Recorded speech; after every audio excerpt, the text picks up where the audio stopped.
মালদার পুরাতন মালদা থানার অন্তর্গত আদমপুর এলাকা থেকে এক বাংলাদেশি নাগরিককে গ্রেপ্তার করেছে সীমান্তরক্ষী বাহিনী বিএসএফ।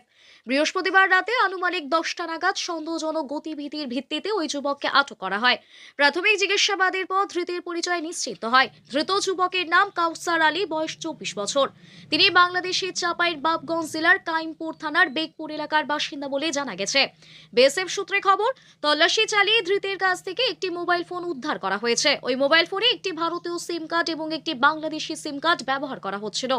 বিএসএফ এর দাবি, কয়েকদিন আগেই ধৃত যুবক অবৈধভাবে হবিবপুর থানার কলাইবাড়ির সীমান্ত দিয়ে ভারতে প্রবেশ করেছিলেন। কি উদ্দেশ্যে তিনি ভারতে এসেছিলেন এবং এই অনুপ্রবেশে কারা তাকে সহায়তা করেছে তা জানতে তদন্ত শুরু করা হয়েছে। বৃহস্পতিবার রাতেই ধৃতকে মালদা থানা পুলিশের হাতে তুলে দেওয়া হয়। এরপর শুক্রবার দুপুর আনুমানিক 12টা নাগাদ তাকে মালদা জেলা আদালতে পেশ করা হয়। তবে প্রাথমিক জিজ্ঞাসাবাদে ধৃত যুবক দাবি করেছে, আত্মীয়স্বজনের বাড়িতে যাওয়ার উদ্দেশ্যে সে ভারতে এসেছিল। এই দাবির সত্যতা যাচাই করতে পুলিশ পুরো ঘটনার তদন্ত শুরু করেছে। ঘটনার পর সীমান্ত এলাকায় নজরদারি আরো বাড়ানো হয়েছে বলে বিএসএফ সূত্রে জানানো হয়েছে। বলছি, তোমার বাড়ি কোথায়? বাড়ি বাংলাদেশ। কোথায় বাংলাদেশ? বেগপুর। তো বলছি যে ইন্ডিয়া কেন এসেছিলে?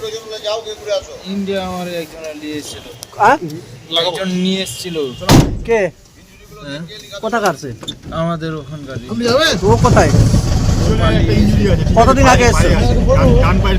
আইছিলাম 6-7 দিন আগে। বলি, ওখান থেকে কয়জন এসেছিল? দুজন। চুরি করে এসেছিল? দুজন একজন পালিয়ে গেছে। বর্ডার ক্রস করে